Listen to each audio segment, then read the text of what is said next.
Thank you so much. So for the fourth and last talk of this lovely conference, I'm going to be speaking about reading a hive and how to understand the book of bees. This is actually the hardest thing to teach to beekeepers, and the best way to learn how to read a hive is through experience. Unfortunately, most backyard beekeepers have the disadvantage of only having a couple of colonies. And so they usually encounter something only once or twice, and they don't have this repetition. Whereas if you work for a commercial beekeeping operation, you have a chance to see the same thing in 50 hives and compare it. And so you have this ideal picture in your mind, and you can always be comparing what you're seeing currently to your prior experiences of what you know should be going on at that time of year. The difference between a good beekeeper and a great beekeeper is not just reading the hive, but reading the hive and understanding not what the bees are doing right now, but what they will be doing in 2 weeks and preparing accordingly. Next slide, please. So I'm going to briefly go into basic bee biology because it helps you understand what you're reading. Then I'm going to briefly talk about natural colony growth and the trajectory of a managed colony and how we want to manipulate that so that our bees stay in the box and we can have a chance at producing some honey as well. And then we're going to talk about recognizing brood and what you should be aware of when you're looking through a colony.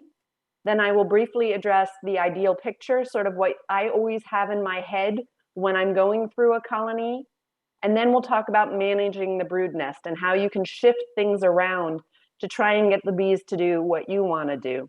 And then the last thing I'll talk about is learning to anticipate. And here's just a picture of a brood frame. You can see that there's lots of, it's an excellent brood pattern, and then there are some empty cells as well.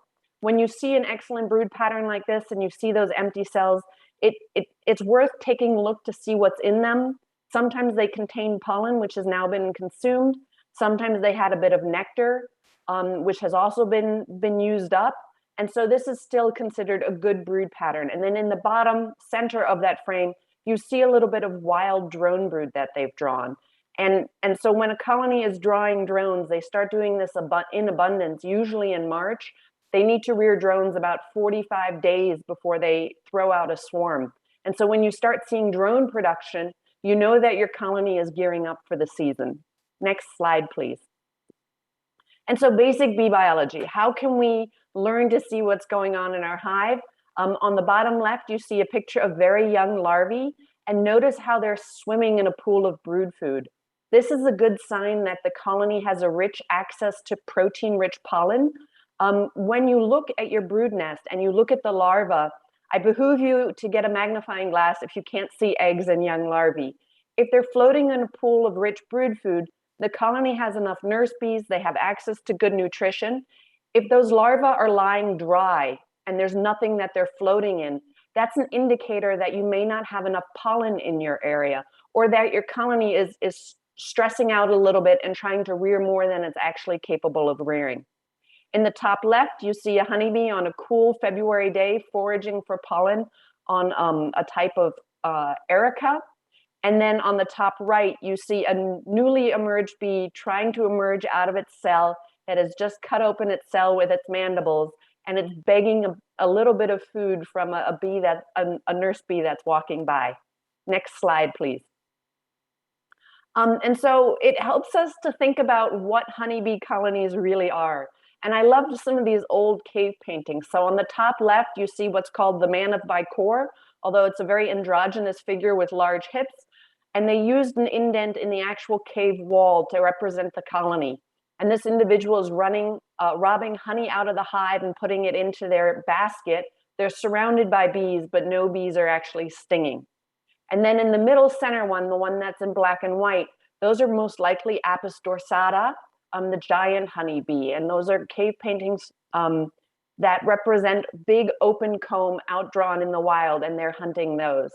Whereas the one on the bottom, at first they didn't really know what these were then when they discovered these cave paintings. They thought maybe they were termite mounds, and those were an abstract version of termite mounds or ant mounds that they were harvesting from. And then somebody realized, no, what it is you're looking up at a wild hive, as you see on the photo on the right. If you look up at it, The area where there's brood and it's covered in bees is represented by the dark black, whereas the honeycombs where there's no bees is represented by the white. And so they were actually depicting different stages of a brood nest and the honey stores, just when you look on the bottom, looking up into a tree at the combs from underneath. And you can see that figure actually has a piece of burning wood in their hand, and they were using smoke to pacify the bees. And one of the beekeeper's best tools is not your smoker, but actually the smoke that you produce.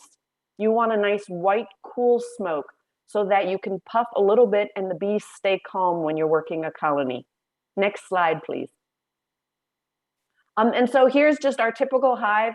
Here you see one of my colonies that I had in Maryland. I tended to run all mediums. So we run Langstroth hives. I ran all mediums, so about 6 inches depth per frame. And I would allow the bees to have 3 boxes for their brood nest. Then I would have a queen excluder, and then the honey supers came above. And so I was usually working with about 5 boxes, all identically sized frames, so that when I extracted honey and I had fully drawn comb, I could rotate it down into the brood nest the following year, and I would have fully drawn comb to give my queen space to lay. And here you see also a picture of a queen, a drone, and a worker. And it really is useful when you can start recognizing them. This again requires a little bit of experience. The queen tends to be longer in her abdomen. Virgin queens will be triangular shaped and have a shorter abdomen, but it helps when you can start recognizing the differences. I always tend to think of drones as the sumo wrestlers of the hive. They're big and bulky. They have a lot of muscles in their large thorax because they have to be able to fly really quickly to catch a virgin queen in the air. Next slide, please. And this is just a video to show whenever you show up in your apiary, don't start working right away, but rather stand next to your colony and look at the foraging activity. Watch what's going on. Are your bees flying out in different directions? Are they all zooming in the same area? What kind of activity is there? Are they coming in and are the pollen foragers in front of the colony sort of hovering a bit and then plopping down on the entrance board, the landing board? Are you having bees sort of land on the top of your hive and then crawl backwards and fly off? That can be a sign of robbing. Next slide, please. And so here you really want to, whenever you're looking at your colony, watch it from the outside first. Before you touch it, before you add any smoke, monitor what's going on at the entrance. Notice how many different pollen colors are coming in. Are the bees collecting pollen? If they're bringing in pollen, you most likely have a queen-right colony and they're rearing brood. Are you finding different colors of those pollen packets on their rear legs? Then the bees are finding a nutritious resource of multiple different floral sources. And so there's a diversity of pollen in the area. How are they landing? Are they landing and then running straight in? Are they having to pass by guard bees? The more you watch and observe and you ask yourself, why did the bees just do that? The better you will get at learning to read your colony. Next, please. And so here's a depiction from a figure based on a Celle and Morse paper. And it shows a natural tree cavity in which a colony lives. You can see there's an entrance hole in that tree. And right near that entrance hole is slashed marcation that is near the entrance. That is the drone brood. The drone brood acts as an insulating blanket for the colony. If the weather turns really cold, the brood nest will actually contract and they will sacrifice those drone brood and allow them to chill before they allow the worker brood to chill. And so your drone brood acts like a down jacket to help protect your colony. The main part of your brood nest is that solid gray area in the center, and your brood is always towards the bottom of the nest. Above your brood, you see an arch of pollen. Your brood is always surrounded by this arch of pollen, and then above that arch is where the bees will store their honey stores in their natural tendency. Bees tend to go up, so during the winter season, they migrate from below up into their honey stores.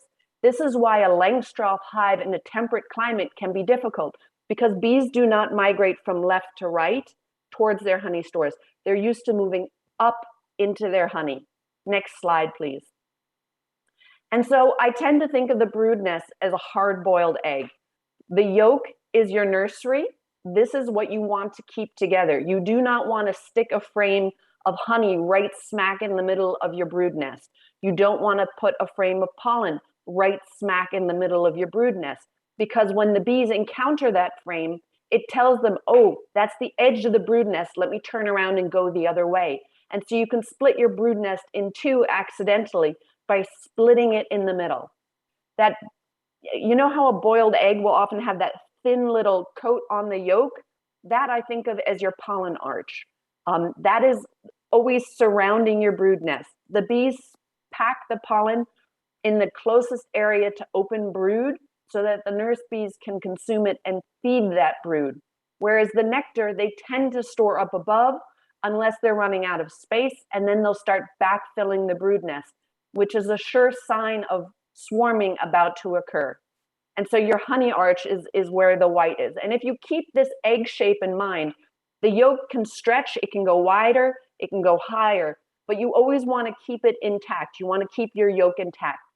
And so what you see on the right is when we put this hard-boiled egg inside the frames of our hives, you can start knowing where a frame comes from based on the pattern of the brood and the honey and the pollen that you find.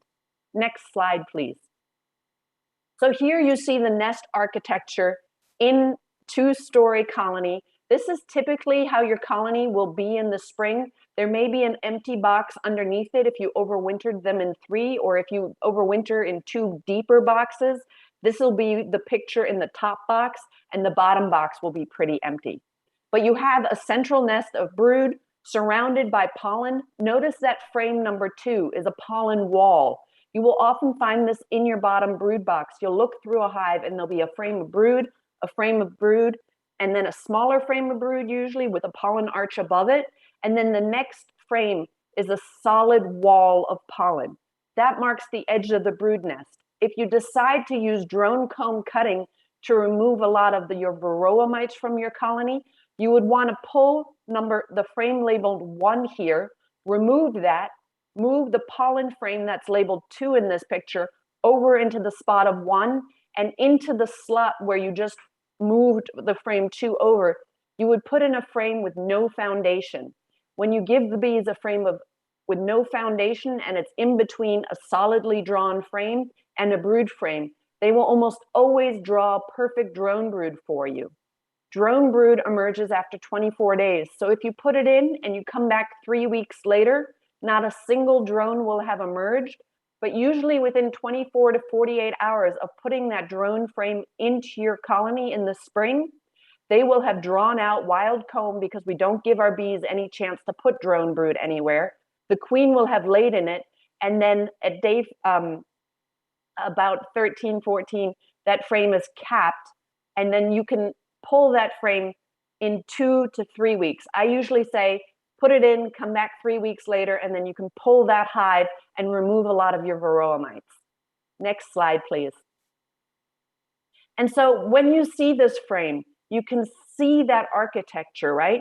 You see the brood nest, you see an arch of pollen above it, and then you see edges of honey on the top.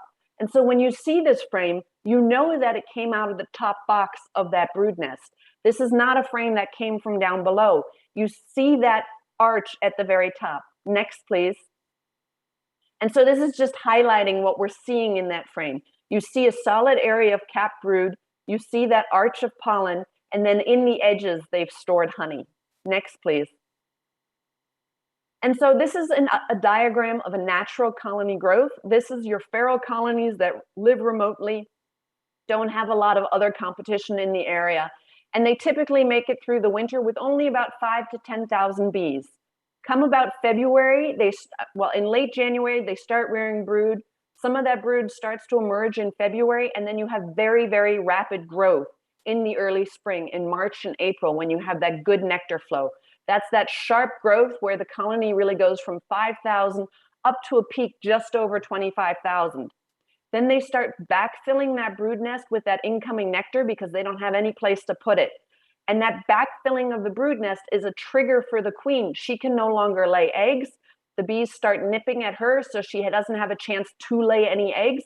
And she starts to slim down and lose weight She doesn't have any eggs in her ovarioles, and then she's light enough again to fly. Then the colony emerges with the swarm. Half of the bees leave. That's that low point in that population. And then as a virgin queen emerges and goes on her mating flight, you still have a little bit of the cap brood emerging. And so you have that slight bit of growth, and then the new queen starts laying and her brood emerges. And so then you have a population growth again, and you get back up to about 15,000 bees, which comes down in late summer, early fall, and then the colony overwinters again with the 5,000 to 10,000. Next, please. As a beekeeper, if your focus is honey production, you want to engage in swarm management so that massive population of bees you're rearing stays in your colony and you don't lose 50% of your bees to a swarm. And so in that early nectar flow, basically when your daffodils start to pop and bloom, you need to be doing swarm management. In the United States, we have a lot of maple flow that tends to drive this process. In Europe, it tends to more likely be your willows that are your really early source. So when your willows start blooming, your daffodils start popping, that's when you want to be managing your bees and getting the super on. Most beekeepers super their colonies too late, and this is one of the reasons that they have already gone into swarm drive. Next slide, please. And so it really helps if you, when you're working your colony, you have an understanding of brood and how old your larvae are and what's been going on. So this picture is excellent because you see a queen laid egg on the left with the indicated by the leftmost arrow. The larva indicated on the bottom center is a newly hatched larva, and you can see she's swimming in a really nice pool of brood food. So the colony has no nutritional stress. They can produce brood food at the moment. The one above that, slightly to the left, is about a third instar larva. So that's about halfway between first instar and when they're capped. That last arrow points to about a fourth instar, and then the fifth instar, that larva is so fat it's filling the entire cell, and that's when the bees start capping. Notice that the larvae are really pearly white and they look really healthy. This is again, when you're learning to look through your colonies, you want to make sure that your larvae are looking healthy and right. This is part of that ideal picture that you want to keep in your mind. Next slide, please. And so remember that worker brood is really, really easy math. It's 3 days as an egg, double that, 6 days as a larva, and then it's capped. It's actually capped a little bit earlier, but it's about 6 days as a larva. That last half day is spent under a capping, and then 12 days as a pupa. So you have 21 days total before a worker emerges. And if you look in this picture in the center left, right underneath that bee's wing, you can see a capping where a bee has just emerged. Notice it's a little rough around the edges. The bees haven't polished that back down yet for the queen to lay in it, in that cell again. If you look at that bee just about 2/3 to the right, has a darker abdomen and a very, very fuzzy thorax. That's a newly emerged bee. When they're fluffy like that and they have that teddy bear thorax, those bees can't yet sting. They're usually less than 24 hours old. Those are really great workers to practice picking up workers so that you become more confident to pick up your queen. If you want to learn how to pick up your queen, the best thing to do is pick up a drone by the wings and thorax, learn how to grab a drone. When you feel comfortable with drones can't sting, so there's no risk of being stung. Then you start practicing on workers. When you can pick up 20 workers without being stung, then you're ready to handle your queen and you won't be so worried about it. Next slide, please. So remember that in a colony, worker bees experience temporal polyethism. They emerge as newly adult bees at 21 days of age. Right away, they start cleaning and polishing cells and become active in the brood nest. Then around 7 days to 14 days, they're working as a nurse bee where they're providing brood food in their hypopharyngeal glands. These are in their head capsule. They have these glands that look a little bit like grapes. That's where they produce their brood food. So they consume the pollen, and in these glands, they produce this protein-rich brood food that they feed to the next generation. After that stage of their life, they start working as a nectar storer. They excrete wax. That's when they're also able to build new wax. And they then take the nectar from incoming bees and become storage bees. They start working on the edges of the brood nest. Then they start migrating towards guard duty, although not all bees do guard duty. And then for the first time in their life, at around 3 weeks of age, they venture outside of the hive, go on an orientation flight where they make themselves a visual map of the area they live in, and then they start foraging. Some bees will specialize on pollen, some bees will specialize on nectar, and some bees will collect both. Next slide, please. And so you really want to keep this ideal picture of what is a healthy colony in your mind every time you look through a hive. And then when you take a frame out, I don't look at first really closely at the bees. I'm scanning over it, and I'm looking for irregularities. And each time I pull a frame, I compare it to that standard that I have in my head of what a healthy colony looks like.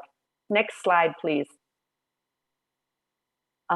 And so this is a video, and when you watch it, this is what happens when you open a colony. It's just a mad jumble of bees, right? The first 2 years you open your colony, it's really hard to make sense of what's going on. But you can see a colony expanding, and you just want to observe and watch and try to ask yourself, why did the bees do what I just saw them do? Why did they build the way they're building? Why are they not growing? Why are they moving towards this side of the hive rather than another side? Why are they storing what they're finding in this area? Next slide, please.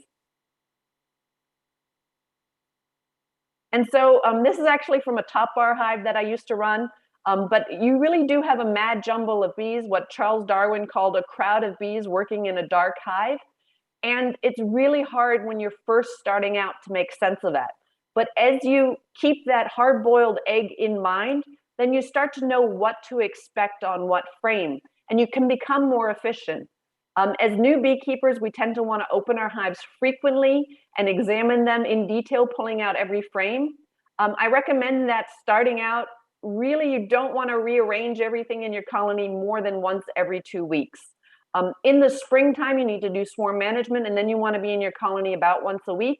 But usually you can just tip your 2 brood boxes apart and look up onto the bottom of those frames to see if they're drawing swarm cells. If you don't see any swarm cells, you can close that hive back up and move on to the next one. So it can be a very rapid check. As you gain more experience, you can be faster with your bees, and you should really only open your colony up when you know what you want to do with that colony. But obviously, as you're starting out, you don't yet know what you want to do. And so part of what you're doing is just learning to see what's going on. Next slide, please. Remember how hard this seemed when you were a child? It's the same thing. You're learning a new language. You're learning the language of the bees. And so give yourself time and don't get too frustrated. We all make mistakes. I remember when I was starting out early on, I put a frame in the wrong place, and then my colony sort of ended up on one side of the colony and they completely ignored the other half. These are just things that happen. And you just want to ask yourself, why did the bees do what they did? Next slide, please. So learning to read the bees, you want to, of course, know about honeybee biology. It helps if you can recognize the different larval stages. You don't need to find your queen every single time. If you can find queen-right eggs, which is 1 egg per cell, laid in concentric patterns. So it's not haphazard, but usually you have a central area where she lays eggs. Those then turn into larvae, and then she lays eggs further out and further out. And so it keeps expanding in concentric circles. You want to know the development time of bees, because then you can manage those bees. So you know if she's laying up 3 new frames of eggs, now in 21 days, in 3 weeks, you're going to have about 6,000 new bees emerging, and your population is going to really boom. When you're working a hive, how do you actually work a hive? What are you looking for? Ask yourselves these questions before you start opening up the hive. You want to learn to understand and manage the brood nest. Remember, the colony functions as a superorganism, and they need room to grow. Their goal is to fill what they have with as many stores as possible rear swarm cells, and half of the colony leave, leaving a young virgin queen behind with a well-stocked colony. And so as beekeepers, if we don't want our colonies to swarm, we need to take that drive and manage it. Next slide, please. So you really want to manage the brood nest. This again is just a frame from a center of a brood nest. You see the cap brood in the center. There's lots of open brood all around that, which you can't see in the photo, but if you hold the frame, when you're looking at a frame, it always helps to have the light over your shoulder and shining into the cells. Feel free to hold a frame up, hold it by the top bars, and then rotate it so you can see the other side. Next frame, please. Next slide, please. And here you actually see a queen where she doesn't belong. She's running along the top bars. And so the bees don't always do what you expect. Be aware of that. I have found queens on queen excluders. I have found them on inner covers. I found them on edge frames where they're usually not. When you find a queen in a spot she's not usually at, it's often because she's looking for a place to lay. But just be careful, because that is the one bee that really, really matters. You also want to be very careful when pulling frames out. You want to pull them straight up. You always want to create enough room for yourself so that you're not rolling and crushing bees. Next slide, please. So here is that typical colony, and this is what my colony would look like in spring in about March, when I'd start to do my first manipulations for the year. They would have come through the winter in 3 boxes. These would be the top 2, and I would have removed the empty 3rd box. And now I want to start managing that colony so that I can encourage it to grow and always provide the queen with more room so that she doesn't feel crowded and want to swarm. So if I wanted to expand this brood nest, where would I place an empty comb if I have empty drawn comb? And the ideal place, if it's fully drawn comb, the best place to put it is actually in this one from the left between frame 3 and 4. This is inside the brood nest, and it gives the queen a whole extra frame to lay up and lay full. So I would pull one of those edge honey frames, make myself room, and then I would put a fully drawn brood comb. If I have dark brood comb, that's ideal. If I have extracted honeycomb in the same dimensions, I can use that too. If I don't have any drawn comb and the weather is regularly above 55 during the day, I can also put in a frame of foundation between 2 frames of brood, and the bees will, if they're populous enough, they'll continue to keep that brood nest. That warmth will stimulate them to draw out that comb, and the queen will often lay in it even before it's fully drawn out. So you don't want to put it on the edge of the brood nest, but sort of 1 frame in from the edge of the brood nest so that the queen sees, oh, there's lots of space, I have to fill this. And so you keep expanding your brood nest out so that you build up lots of population, so that when the nectar flow hits, you can put on your queen excluder, you can put on your drawn empty combs, your prior honeycombs that you've stored over the winter, and really gear up for honey production. Next slide, please. So if I wanted to add a super, what would I move? And it depends a little bit on what kind of super I'm adding. Do I only have foundation, or do I have frames of drawn comb that I have stored from the year prior? If I have frames of drawn comb and I want to put a queen excluder on, so that I don't end up with brood in my honey super, how do I get the bees to start going through that queen excluder? I can always put up a frame of open brood. Bees do not want to abandon open brood. That'll be a huge pulling factor through the queen excluder. They'll protect that open brood, and then as soon as that open brood is capped in your honey super, you can rotate it on your next inspection 1 week later back down below the queen excluder. But now the bees are used to going up and down through that queen excluder, and they will continue to do so. Next slide, please. And so if I wanted to encourage the bees to draw out a super and build up brood, this would probably be how I organize my colony. The honey supers I've moved out, the honey frames that were in the bottom box, I've moved out. Those edges of the pollen wall, I've also moved one over. I could move the 2 brood frames that you see in spot 3 from the left in the bottom and middle box.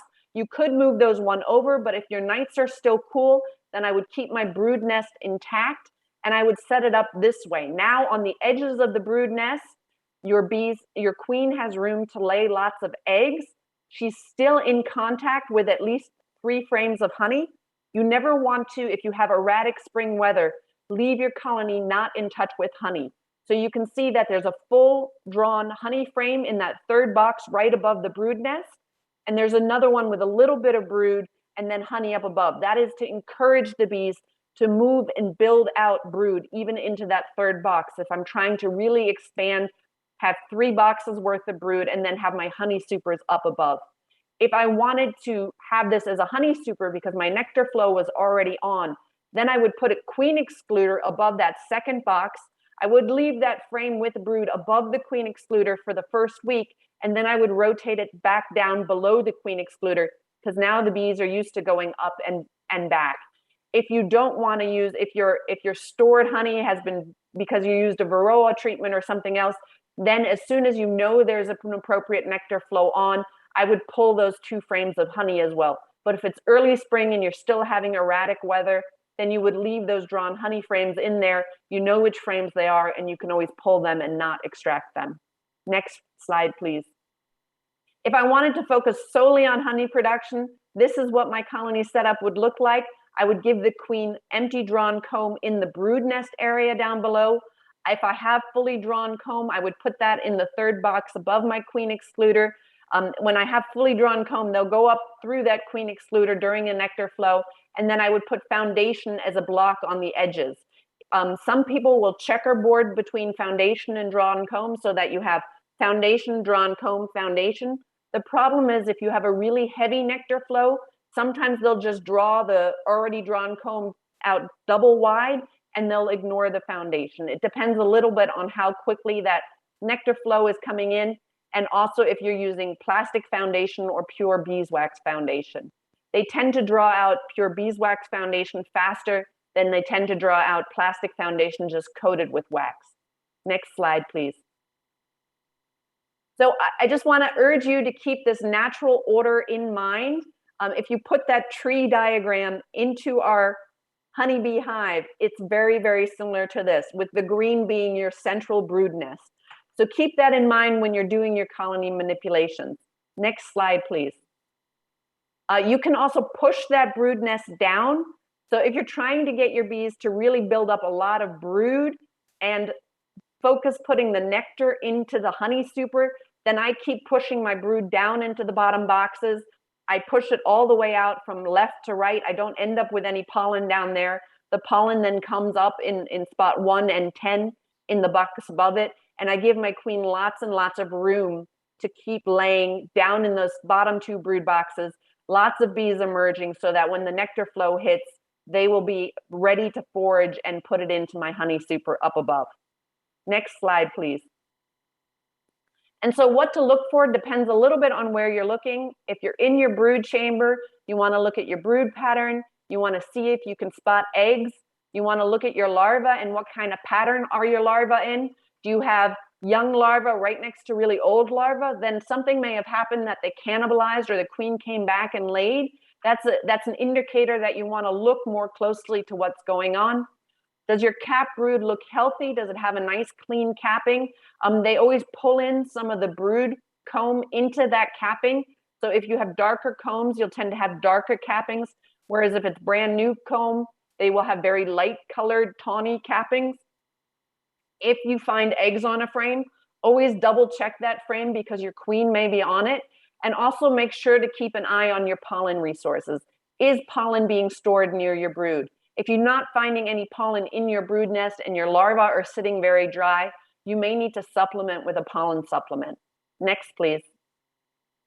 And so you always want to be looking at what kind of bees do you see. These are typical nurse bees. They're still young, they're very fluffy. You can see the one bee in the top left sticking her head into a cell to feed it. This is a good sign that your colony is doing well. Next, please. And this is just a frame of all larvae. You can see that most of those larvae are very, very close to being capped. They're about instar 5 in the most central part on the upper right. There's a few younger ones down towards the left. And this is a very common brood pattern. They're all really plump and healthy looking. There's a bit of a color cast in the photo, but the larvae themselves look plump and healthy. Next, please. And here you see really young larvae. These are newly hatched larvae. They're floating in a really rich pool of brood food. I apologize, it's not the world's best image, but you can see this colony is extremely well fed, that those larvae are in a rich pool of brood food, and you don't need to worry about your pollen resources. Next, please. And here you can see eggs in the bottom of a cell. There's a young larva that has just hatched dead center, and then you see a slightly older larva in the top right. This is slightly unusual that you have the egg right next to a second instar larva like that, and so you'd want to keep an eye on it. Maybe if the queen is mated too closely, and at the sex determining area, it's the same allele, you end up with diploid drones, and so those get cannibalized by workers as soon as they're laid. They can smell the difference, and so then you'll end up with a spotty brood pattern. So if you see lots of eggs and older larvae next to it, not young larvae that have just hatched, keep an eye to see how your cap brood pattern looks as well, because that may be an indicator that you have a little bit of inbreeding going on. Next slide, please. And this, again, this is just to show you, this is sort of typical what it looks like. When you see cap brood, you want to scan it a little bit closer, see what's going on. You can see there's lots of newly emerged bees. The one in the top right there has that really fluffy thorax. Newly emerged bees are often a little smaller in the abdomen because they haven't had their first meal yet. Their eyes are even fluffy.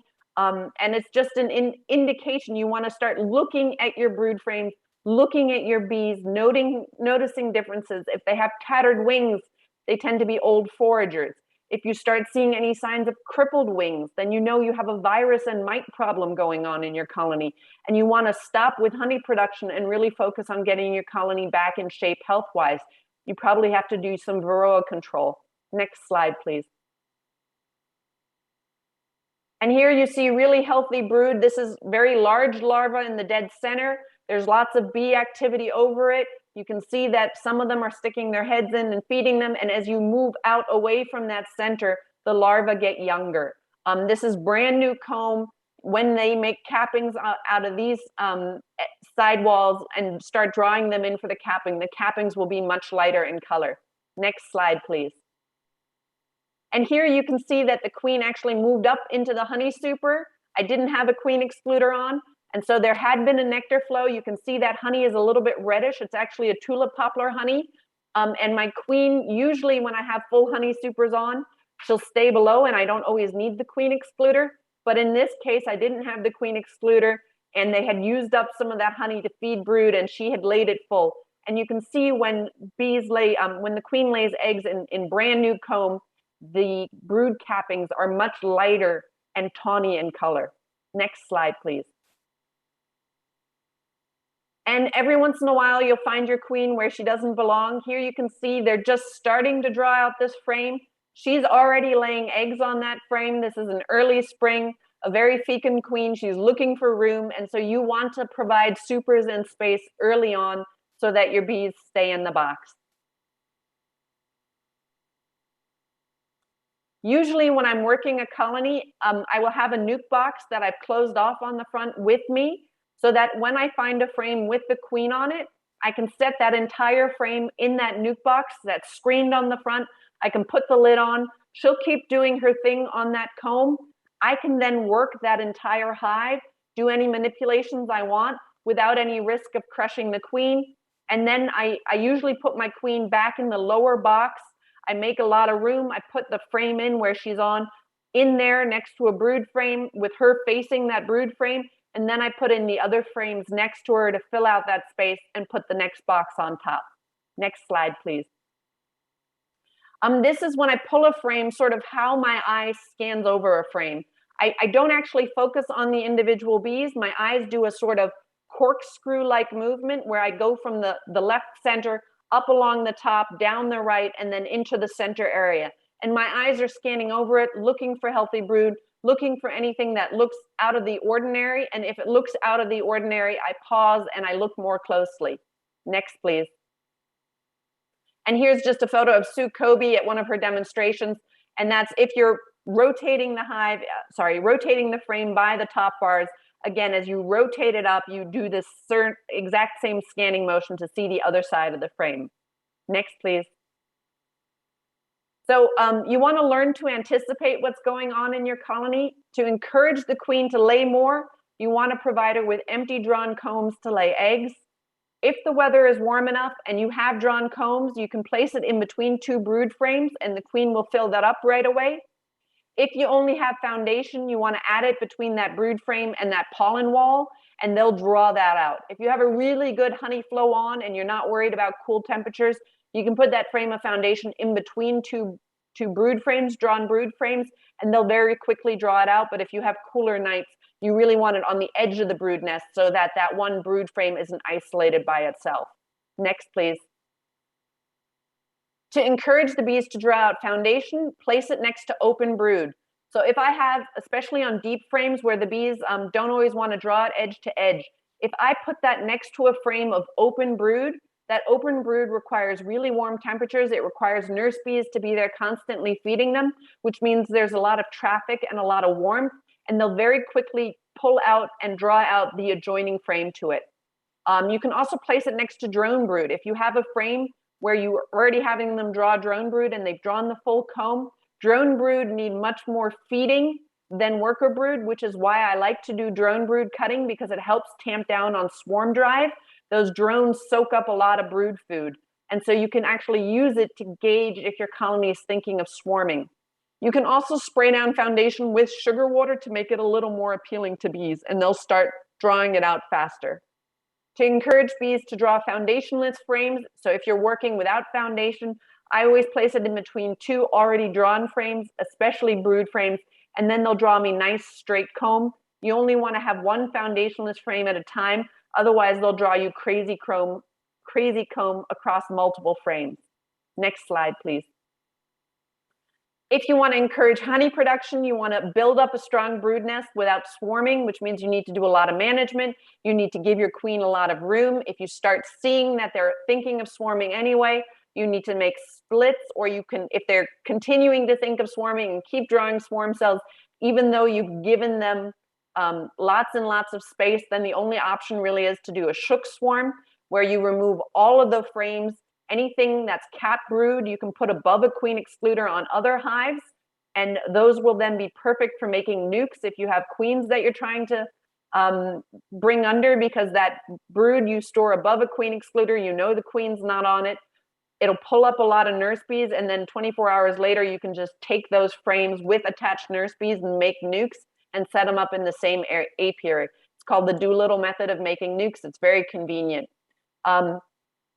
So you can also, at the start of a nectar flow, you can condense your brood nest into your bottom two boxes. Remember that picture where I showed the green part had been smushed down into the bottom two boxes? That is a lot of brood starting to emerge. The queen will continue to lay in any cell where the bees have emerged. And then you can put on 2 supers of drawn comb, and they'll fill that with nectar. If you're working with foundation, you only ever want to put 1 super on. Use your empty extracted combs if you have them. Provide plenty of space and super early. Most beekeepers super too late. If you're finding that the bees are drawing lots of cross comb between your boxes, they're already short on space, and you're a little late and behind the curve, so get that super on. Next, please. So keep that natural order in mind, and if you're looking to do honey production, you really can keep pushing your brood nest down, put on that queen excluder, and lots of bee massive growth down below, so that there's lots of bees out there available to take advantage of that massive nectar flow and make you lots of honey. I noticed that when I have fresh pollen coming in, the bees tend to ignore old pollen stored. Do you regularly replace the frame that have the pollen wall, remove that to maximize the laying space on the bottom box? That is correct. They definitely prefer fresh pollen over stored pollen, and those pollen walls sometimes can be hard to get rid of. When I'm making nukes, I will put it in the center frame above my nuke when I add a second story on my nuke, because that young nuke has so many new bees, they'll actually consume that pollen and brood up into that pollen frame. So I tend to use those pollen frames for my newly mated queens. when I'm expanding my nuke box into a second story. But yes, if you're just managing regular colonies, those older pollen frames, after a while, you just have to pull them. Otherwise, they'll lock up your whole brood nest. The bees won't use them if there's a fresh pollen source available. When is a good time to do a shook swarm, and how long does a hive take to recover from it?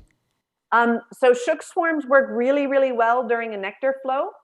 And I tend to do a shook swarm when I've made sure that my queen is still there, but the bees keep drawing swarm cells regardless of what management strategies I do. They're gung-ho and set on swarming, and it doesn't matter how much space I give them, they're in swarm mode. And then I will do a shook swarm where I brush all of those bees in the same location into new equipment with all foundation. I run all medium, so I tend to give them 3 boxes of all foundation. Then I put a solid inner cover and a bucket feeder of half a gallon above it. And I feed them 1-to-1 just so that they have something. Usually if there's a nectar flow going on, you don't need to, but I do not give them a single frame of drawn comb. Rather, it's all foundation.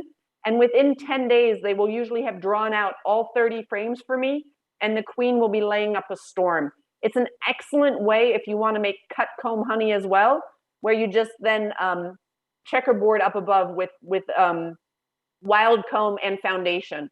It's an excellent way of keeping your bees at home. And then the brood frames and the honey frames that you're taking away from that colony, any frames of open brood, you give to other colonies in your apiary that are also starting to get into swarm mode, because now you've expanded their brood nest, but no bees. They have more larvae to take care of. And so they use up more of their brood food and they stop thinking of swarming because they're like, oh, we got a lot to do here. The frames of cap brood, you can give those to any weak colonies that you have in your apiary. Or as I said, you can put them above a queen excluder on another strong colony that will pull bees up through that queen excluder onto those frames. And then you can take those bees that are sitting on that cap brood and make nukes for it with queen cells. So it fits really well into that home yard grafting of queens where you're rearing queens, because when you put that brood above a queen excluder, it pulls up nurse bees, which reduces the density of bees in that colony as well. And those bees are very young and haven't started foraging yet. So they're perfect for rearing out, finishing out the queen cell that's already capped, and the queen just has to emerge. Those bees will then settle down and you'll have a really nice strong nuke with a newly mated queen. Do you ever leave one frame of uncapped eggs in your artificial swarm to use as, in effect, a Varroa capture frame? I don't. When you do a shook swarm and you're taking all that brood away from them, 70 to 80% of your mites are in that cap brood. And so you've moved the problem. That colony that you do the shook swarm on has a very low mite population anyway. So I do not give them a single frame. If I gave them a frame, my concern would be that they would still be in swarm mode. They would draw swarm cells on that. And then by the time that swarm cell is capped, they would already be out the door. Kirsten, you mentioned, as well as looking inside the hive, spending some time perhaps watching what's going on at the entrance to the hive. How important do you think that is? I think it's critical. You can tell a lot about your hive by watching the entrance. I'm currently in Germany, where we used to have a large tradition of beekeeping in skep hives. And those beekeepers were amazing at identifying which colonies were queenless, which colonies were having disease issues, just by watching the foraging activity and what was going on. If you take the time to really, every time you go in your apiary, take 2 to 5 minutes before you do anything and just watch what's going on at the front of the hive. You will learn so much, and you will start then associating that activity you see before you go into your hive with what you then see when you're in your hive, and you will make leaps and bounds as a beekeeper. I started beekeeping with one swarm this year, and next year I'd like to kind of achieve having then 2 or 3 hives, but also if there was some honey, that'd be great. And I was wondering what suggestions you'd have in regards to kind of achieving that next year. I hope you've done Varroa control this year so that your hive makes it into the winter nice and strong. If you have a nice strong colony, if it built up well over the summer, swarms can be excellent for that. They have a lot of potential to draw out comb, and if you had a good nectar flow, they can really build out well. Your goal now is to get them successfully through the winter so that they have enough food. And then when those willows and daffodils start blooming, you want to do swarm management. And then you can make a split from that colony. So instead of continuing to expand the brood nest, you can take 2 to 3 frames of brood out and let them keep growing as they are and make a split. You would need to order in a queen or make a queen for that split. Or if they're drawing swarm cells, you can allow them to use that swarm cell for that split. Just be aware that you are selecting for the tendency to swarm, and you already captured a swarm. So they'll probably be swarm happy anyway. I was just wondering, what would you do with foundations, which is about 2 years old, and it's all dried out? Would you use it? I'm not sure by what you mean by dried out. The wax itself is dried out, the foundation? Wax is there, but it's not pliable like the new stuff is. I would probably put it in a warm area, and it will become usually more pliable. I'm not exactly sure what you're referring to, so it's harder for me to judge, because foundation in the US tends to be very different than foundation in Europe, and I'm not sure how thick a wax we're talking about.